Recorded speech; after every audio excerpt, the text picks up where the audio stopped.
예수님께서 비유를 말씀하십니다.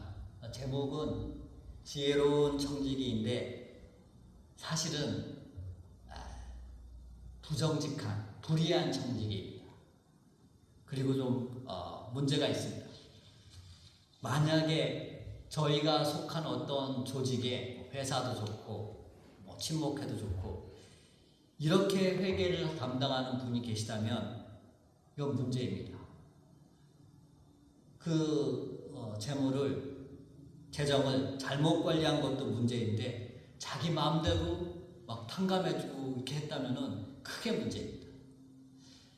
누가 들어도 이 청지기는 불의한 청지기요, 잘못한 청지기인데 예수님께서 비유를 말씀하시면서 이 청지기는 지혜 있다 그렇게 말씀하십니다. 뭔가 교훈이 있을 것입니다. 그 부분을 오늘 살펴보도록 합니다. 예수님께서 지혜 있다고 칭찬하시는데요. 저기 제목에도 나오지만 제가 이 발음이 잘 안 됩니다. 슈류드의 매니저입니다. 이게 저희 딸한테 이거 아빠 좀 정확하게 발음하게 알려줘라 그러면 얘기하면 아빠 이상해, 알 발음도 이상하고. 근데 와이즈 매니저가 아닙니다. 스튜어드가 아닙니다. 저 단어가 뭐냐 그랬더니 약삭 발음, 셈을 기가 막히게 하는 그런 사람입니다. 세상에서도 그런 사람 주위에 있으면 좀 얄밉지 않습니까? 주위에서 그런 사람도 있으면 저는 막 힘들고 막 꾸준히 하는 것 같은데 자기 거 잘 챙기고 이렇게 하면은 조금 속상하더라고요. 그런데 예수님께서 이 사람이 그래도 본받을 게 있다, 너희한테 배울 게 있다 하고 저희에게 이 비유를 말씀하시는 것입니다. 그러면 어떤 부분을 저희가 이 지혜로운 내지는 약삭빠른 청지기한테 배워야 할지 그것을 오늘 살펴보고자 합니다. 먼저 1절입니다. 1절은 보여주시겠어요? 부자가 등장합니다. 예수님께서 비유를 말씀하실 때 이런 돈과 관련된 비유에는 주인이라든가 부자 항상 등장합니다. 몇 가지 공통점이 있는데요. 이 주인은 또 어디를 그렇게 잘 떠나요. 가까이 아니고. 근데 오늘 이 부자는 가까이 있는 그런 부자였죠. 근데 주인은 어찌됐건 하나님을 의미합니다. 이 부자는 청지기를 고용했습니다. 청지기는 저희 믿는 사람들입니다. 이 청지기의 평판이 좋지 않았습니다. 소유를 낭비한다. 이 탕자의 비유에 나왔던 그 탕자가 아버지의 재산을 허비한 거랑 같은 말입니다. 그래서 주인의 재산을 허비한다라는 팩트가 주인의 귀에 소문으로 들어갔습니다. 주인의 재산을 자신의 것인 양 소비하고 낭비하는 재정 담당자는 해고당해야지 마땅합니다. 파면돼야 마땅합니다. 그래서 이 말씀을 통해서는 하나님의 은혜를 저희가 저희의 공로로 여겨서 교만하게 여기는 저희의 모습이 오버랩됩니다. 주인의 질책과 징계가 임박한 상황입니다. 지혜로운 청지기, 저희가 여기서 좀 교훈을 받자면 항상 저희 믿는 사람들은 하나님의 평가가 있다라는 것을 명심해야 합니다. 근데 그 평가가 언제 있느냐? 맨 마지막에 있습니다. 예수도교회에 대한 평가 맨 마지막에 있습니다. 그리고 저희 자신에 대한 평가 이렇게 되고 살다 보면 굴곡이 다 있지 않습니까? 맨 마지막에 있습니다. 그거를 기억하는 것이 청지기로서 지혜로운 모습입니다. 그렇게 1절은 배경을 좀 보고요. 2절로 넘어가겠습니다. 주인이 그를 불러 이르되 내가 내게 대하여 들은 이 말이 어찌 됨이냐? 내가 모든 일을 세마라 청지기물을 계속하지 못하리라 하니 이렇게 했습니다. You fire입니다. 너 잘릴 거다. 그런데 이것도 은혜입니다. 말없이 책상 빼세요. 미국식으로 그렇게 할 수 있을 것입니다. 그런데 주인은 이 부정직한 불의한 청지기에게 그래도 은혜를 베풀었습니다. 너 어떻게 된 거냐? 너 해고당하는 거다. 그런 결과가 있을 거다. 이렇게 알려주는 것입니다. 그런데 이것도 사실은 은혜입니다. 그러니까 하나님께서 저희에게 어떻게 될 거다. 징조라고 할까요? 앞으로 너가 그렇게 처신하면 안 된다 알려주시는 거 저희가 듣기 싫어하면 안 됩니다. 은혜입니다. 듣고 바로 회개하는 것, 죄에서 돌이키는 것도 지혜 있는 모습입니다. 그것이 믿음입니다. 저희가 사실 잘못할 수 있습니다. 아니 사실은 항상 잘못합니다. 제가 조금 두려워하는 말씀이라고 그럴까 그런 말씀인데 잠언 21장 11절 말씀에 개가 토한 것을 다시 먹는 것처럼 이렇게 죄를 반복한다 그 말씀이 있습니다. 제가 그렇거든요. 제가 아동부 교사할 때 좀 스포일된 남자아이가 있었습니다. 벌써 한 3-40년 전 얘기죠. 아동부 교사였으니까. 아들 하나라고 집에서 너무너무 스포일되게 이렇게 키운 겁니다. 이 녀석이, 이 아이가 수박을 좋아하는데요. 수박을 갖다 주면은 많이 먹고 나가가지고 입에다가 손가락을 이렇게 집어넣고 토하고 와서 또 먹습니다. 더 먹고 싶어서. 그래서 얘가 이렇게 자라면 안 되는데. 근데 그뿐만이 아니라, 그러니까 저희도 하나님 앞에서 이렇게 토하고 또 먹고 토하고 또 먹고 그러는 것처럼 저희의 죄를 반복하는 경우들이 많이 있습니다. 그거를 깨끗하지 못하다, 안 좋다라는 것을 알아야 되는데 알면서도 저희 욕심 때문에, 저희 어떤 죄된 속성 때문에 버리지 못하는 부분이 많이 있습니다. 그러니까 오늘 말씀을 상고하면서 어찌됐건 하나님의 그런 경고나 사인을 느낀다면 바로 돌이켜야 합니다. 그 사인을 주시는 것도 큰 은혜입니다. 그냥 치시거나 그냥 징계할 수도 있지만 이렇게 사인을 주실 때 저희가 빨리 돌이켜야 할 것입니다. 이제 3절부터 본격적입니다. 3절을 한번 보시죠. 청지기가 속으로 이르되 주인이 내 직분을 빼앗으니 내가 무엇을 할까? 땅을 파자니 힘이 없고 빌어먹자니 부끄럽구나. 이 청지기의 이제 그 영악함이라고 할까요? 셈을 빠르게 하는 모습이 이제 슬슬 나타나기 시작합니다. 청지기의 기지가 번쩍인데요. 현실을 직시합니다. 주인이 나를 그만두라고 해. 내가 그동안 얼마나 열심히 했는데 마지막으로 크게 한탄하자. 그렇게 생각한 것이 아니라 내가 여기서 그만두게 되면은 이 자리에서 물러나게 되면 어떻게 살아야 하지? 내가 할 수 있는 게 뭐가 있지? 현실을 바라보는 것입니다. 이것도 저희에게 주는 교훈이 있습니다. 저희가 항상 하나님 없으면 나는 어떻게 될까? 그걸 좀 생각해 봐야 됩니다. 오늘 대림절이잖아요. 성탄절에 그때는 아동부 전도사 할 때입니다. 그것도 벌써 한 3-40년 전이에요. 크리스마스 날 아이들한테 예수님이 안 오셨으면 어떻게 될까요? 하고 이렇게 질문을 했습니다. 그러면은 저는 그냥 선물을 못 받아요, 크리스마스가 없어요, 그 정도 생각하고 질문을 했는데 어떤 아이가 손을 들더니 전도사님이 직업이 없어요. 그리고 또 그 얘기에 영감을 얻었는지 다른 아이는 저희가 못 만났어요. 그 얘기를 듣는 순간 얘네들이 나보다 나은데 그냥 선물 받고 그 정도만 생각했는데 예수님을 정말 진지하게 아이들이 생각하고 깨끗하게 바라보는 부분이 있구나라는 생각을 했습니다. 말씀드리는 이유는 저희도 하나님이 저희와 함께하지 않으면 내가 어떻게 될까? 하나님이 저희에게 은혜를 베푸시지 않으면 나는 어떻게 살고 있었을까를 생각해 보는 것이 지혜로운 모습입니다. 그러면 은혜인지 아닌지, 내 공로로 잘 사는 것인지, 환경이 좋은 것인지 그런 것을 분별할 수 있습니다. 많은 사람들이 자신의 노력과 능력으로 모든 것을 이루었다 생각하지만 대부분이, 전부가 하나님의 은혜입니다. 이것을 저희가 받아들이고 깨달아야 합니다. 많은 것을 튼튼하게 이루신 분들이 있지만 안 좋은 일이 무한히 1-2-3건이 동시에 오면 견뎌내지 못합니다. 우리가 이것을 알고 이 청지기가 내가 무엇을 해야 될까 진지하게 고민한 것에서 하나님이 없으면 내가 어떻게 될까를 항상 살펴보는 그런 지혜를, 그런 교훈을 얻어야 합니다. 이때 4절입니다.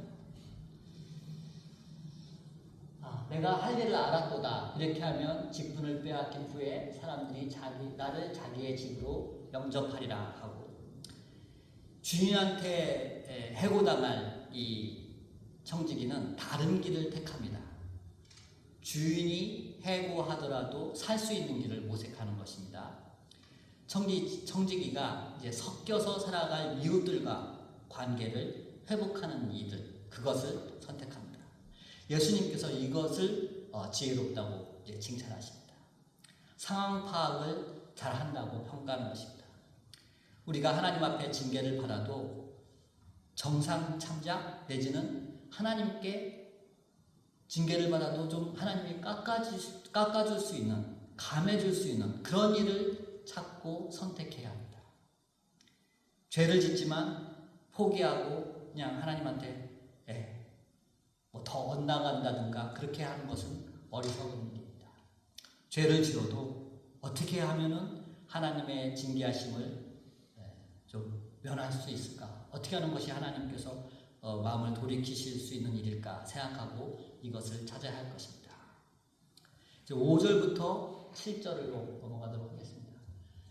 읽어봅니다. 주인에게 빚진 자를 일일이 불러다가 먼저 온 자에게 이르되 내가 내 주인에게 얼마나 빚졌느냐. 6절에 말하되 기름 100마리니이다. 이르되 여기 내 증서를 가지고 빨리 앉아 50이나 쓰라 하고, 또 다른 이에게 이르되 너는 얼마나 빚졌느냐. 이르되 밀 100석이니이다. 이르되 여기 내 증서를 가지고 80이라 쓰라 하였느니라.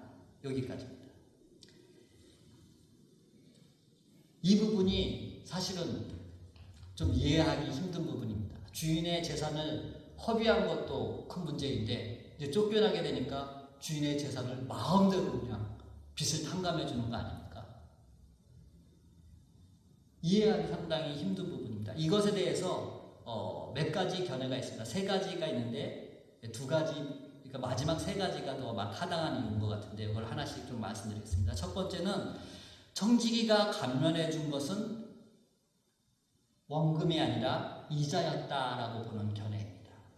그러니까 기름 100만, 그 다음에 밀 100석, 이렇게 주인한테 빚을 줬는데요. 여기에서 기름 100말은 이자였고 밀 20석은 이자로 이렇게 부과됐다는 것입니다. 근데 레위기 25장 말씀을 보면은 이스라엘 백성들에게는 이자를 받지 말라고 그러셨거든요. 그러니까 이자를 받을 거를 원금에다 이렇게 다 해가지고 융자를 해줬는데, 밀과 기름을 빌려줬었는데 그거를 다 빼준 거다, 감해준 거다. 그래서 지혜롭다고 이렇게 평가를 한 거다. 그런 해석이 있습니다. 그런데 물론 다 받는 것보다 이자를 안 받게 해준 건 잘한 거죠. 그렇지만 그렇다고 해서 이 탕감받은 사람들이 이 청지기를 자기의 집으로 영접하고 좋은 관계를 가졌을까? 안 받을 거를 안 받게 해준 거니까 그 정도는 고마워도 집으로 들이면서까지 좋은 관계를 유지한다고 생각하기에는 조금 무리가 있는 것 같습니다. 그래서 이거는 좀 아닌 것 같다 생각하고요. 2번째는 주인의 성품을 살펴봐야 한다. 이 주인은, 성경의 모든 돈 많은 주인들은, 예수님의 비유에 나타난 주인들은 항상 빚을 면제해 줍니다. 그러니까 이 주인도 원래 생각하는 것이 현실에서는 빌려주고 많이 받는 것을, 그런 모습이 나타나지만 이 주인도 예수님의 비유에서는 그 기름과 밀에 빌려준 것을 탕감해 주려고 했을 것이다. 그렇기 때문에 기름 50말, 그 다음에 밀 20석을 빼준 것이 잘한 거라고 칭찬하신 거다. 이렇게 주장하는, 해석하는 부분이 있는데요. 만약에 이렇게 빌려준 것, 탕감해 주는 것이 목적이었다고 한다면, 그 주인의 마음을 알았다고 한다면 같이 50%씩 밀도 50석을 깎아준다거나 아니면 더 많이 없었던 걸로 해 하고 다 지워버렸을 수 있었을 텐데, 그렇지 아니하고 기름 50말, 그 다음에 밀 20석만 탕감해 준 것은 조금 이상하지 않느냐. 그래서 이 부분도 좀 아닌 것 같습니다. 그렇다면 다른 해석이 더 타당한 것인데요. 어떤 거냐면은 이 청지기가 탕감해 준 것은 사실은 청지기가 받을 수수료였다. 그런 입장입니다. 자신이 받을 것을 면제해 줌으로써 채무자들의 환심을 그리고 호감을 얻게 했다는 것입니다. 이 탕감해 준 그 내용 금액을 한번 살펴봤습니다. 기름 100마리라고 하는데 이 기름 100마리 1년 수입이랍니다. 1년 수입이면 하루에 한 데나리온이 그 당시에 수입이었거든요. 그러면은 1년 수입이니까 100말은 365데나리온이 됩니다. 거기에서 그러면은 한 말은 기름 한 말은 3.7데나리온이니까 50말 하면은 185데나리온 그 정도 되는 겁니다. 계산 한번 해봤습니다. 그리고 밀은 한 말이 10데나리온입니다. 밀 한 석이 10데나리온입니다. 그러니까 밀 20석이 되면은 200데나리온이 되는 거죠. 그러니까 185석, 185데나리온, 그 다음에 200데나리온에서 그래도 150에서 200 사이 비슷한. 그래서 이 청지기가 감해준 것은 자기가 받을 것을 안 받은 것이라고 이렇게 볼 수가 있습니다. 그렇기 때문에 그러니까 빚진 것을 탕감해줬는데 내가 받을 것을 안 받는 그런 희생이 있으니까 이 채무자들이 이 청지기를 좋게 여겨서 자기의 집으로 영접하는, 그래서 좋은 관계를 갖는 그런 부분으로 저희가 이것을 해석합니다. 그러면 이런 빚의 탕감이 무슨 의미가 있는가? 예수님께서 비유로 계속 말씀하시지만 빚의 탕감은 항상 용서입니다. 용서해 주시는 것입니다. 우리가 하나님께 항상 용서를 받습니다.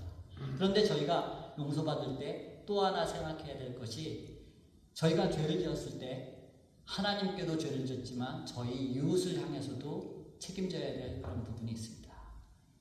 예를 들어서 부모님을 불효한 부모님의 마음을 풀어드리는 것, 그건 저희가 용서받아야 돼요. 저희가 자녀인데 부모님께 효도를 하지 못했다. 그럼 하나님께 범죄한 거죠. 그럼 하나님께 용서를 받아야 합니다. 또한 부모님께도 제대로 하지 못한 것을 용서를 받고 그것을 메이크업하려고 하는 모습이 있어야 됩니다. 부모님한테 제대로 못하고 하나님이 용서해 주셨어요. 부모님한테는 괜찮아요. 그래가지고는 부족하다는 것입니다. 저희가 지은 죄에는 하나님을 향한 부분과 이웃을 향한 부분이 있습니다. 이 두 부분을 꼭 저희가 같이 생각해야 합니다. 한국 영화 중에 밀양이라고 하는 영화가 있었거든요. 그 영화에도 비슷한 부분이 나옵니다. 굉장히 삶의 고통에 대해서 이렇게 해석하고 이야기하는 영화였다고 생각을 하는데요. 주인공의 아들이 유괴를 당하고 어떻게 해서 유괴범에게 살해를 당했습니다.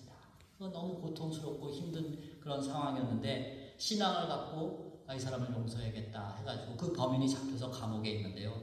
찾아가가지고 면회를 한 것입니다.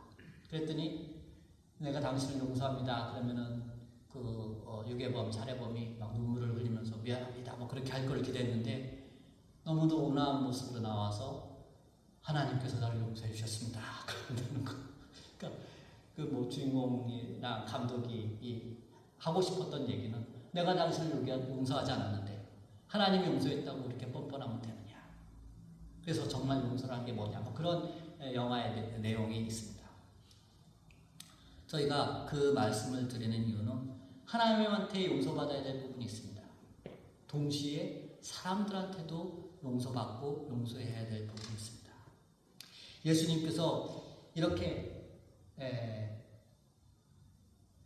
불의한 청지기를 지혜롭다고 여기셨는데 그 이유는 하나님께 용서받을 것은 남겨두더라도 자신이 용서해야 될 것을 먼저 감당했다는 것입니다. 그게 지혜롭다고, 어떻게 보면은 약삭빠르다고 셈이 빠르다고, 현실 감각이 있다고 예수님이 칭찬하십니다. 8절에 보면 주인이 이 옳지 않은 정직이가 이를 지혜 있게 하였으므로 칭찬하였으니 이렇게 기록됩니다. 하나님께서 용서하시기 전에 저희에게 잘못한 사람들, 우리에게 잘못한 사람들을 용서하는 것, 그것이 지혜로운 일입니다.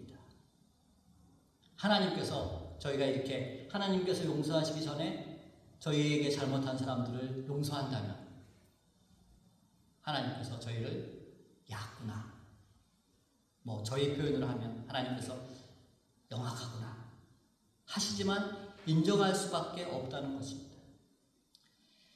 이 세대의 아들들이 자기 시대에 있어서 빛의 아들들보다 더 지혜로움이라 예수님께서 이 비유를 말씀하시고 또한 기록하시거든요. 먼저 용서하는 자가 빛의 아들들, 신앙인보다도 낫다는 의미일 것입니다. 용서하지 않는 신앙인들, 꽁하고 풀지 못하는 신앙인들, 절대로 저 사람은 용서 못해 하는 신앙인들은 용서하는 세상 사람들보다 부족하다는 것입니다.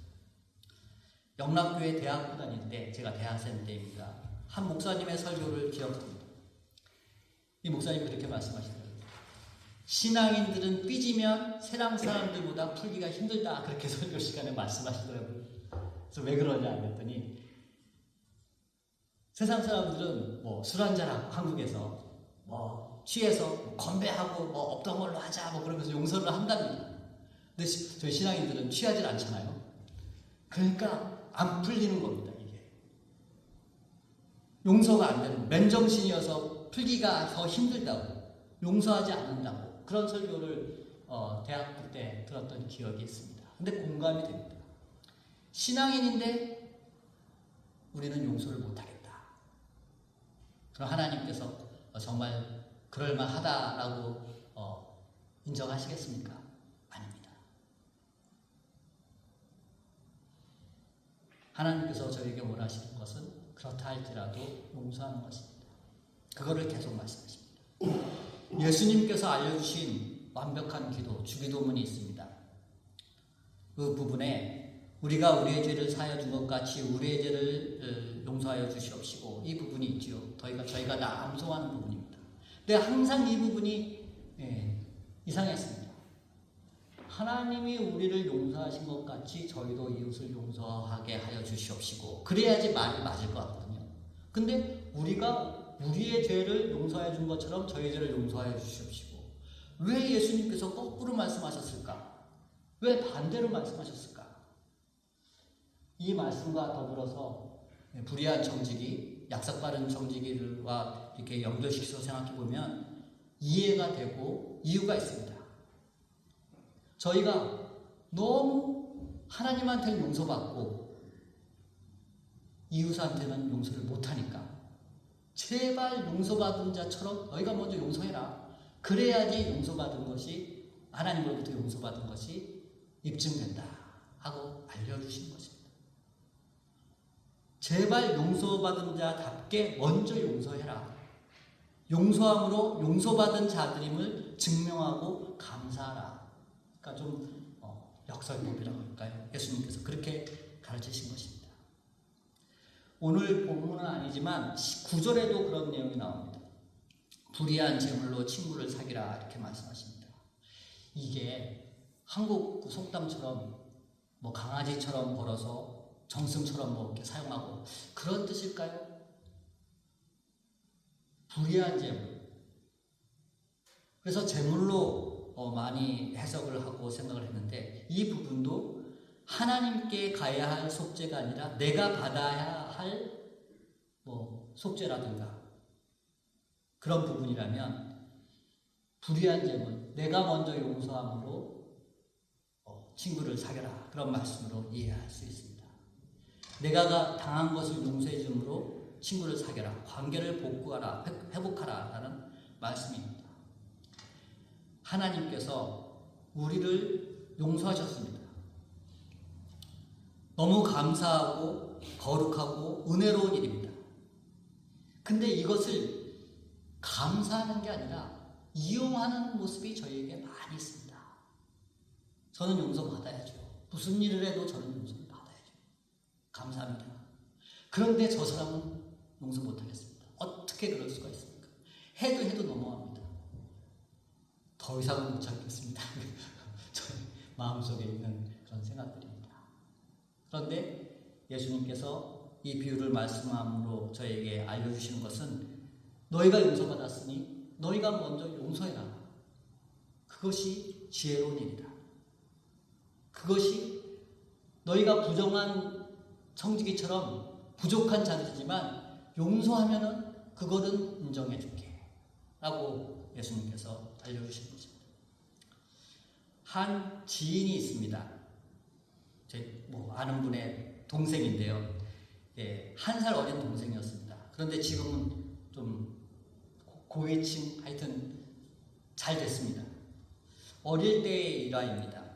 5살, 6살 때 그렇게 귀여우니까 어르신들이 신발을 사주시면 이 친구가 자기 신발보다 한 치수 큰 거를 이거 맞아요 라고 고른다는 것입니다.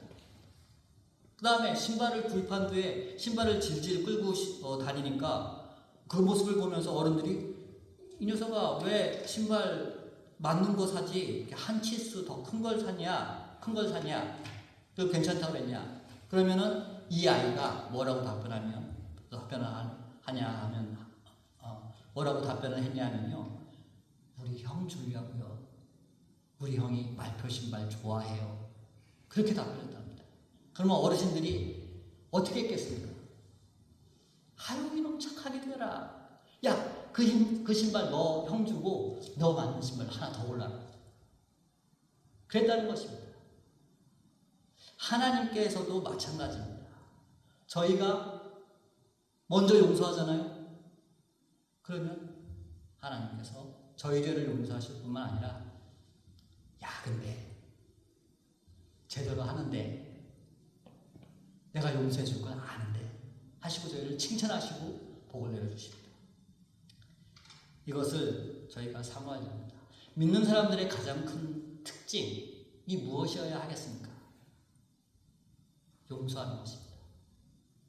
신앙인인데 교회 열심히 다니는 분들인데 용서를 안 해요. 그러면 조금이 아니라 많이 그렇습니다. 신앙인들은 용서할 수 있는 사람들입니다. 근데 용서도 당한 것을 용서하느냐 계속 당하면서 용서하느냐 아니면은 받아야 할 것을 받지 못하는 걸 용서하느냐 또 종류가 여러 가지가 있고 쉬운 문제가 아닙니다. 쉬운 문제가 아닙니다. 하지만 주님께서 우리에게 알려주시는 것은 용서하는 자가 부족하지만 용서하는 자를 하나님께서 귀하게 보시고 칭찬하신다는 것입니다. 그것을 기억하시면서 용서하실 수 있는 여러분들이 되시기를 간절히 소망합니다. 기도하시겠습니다.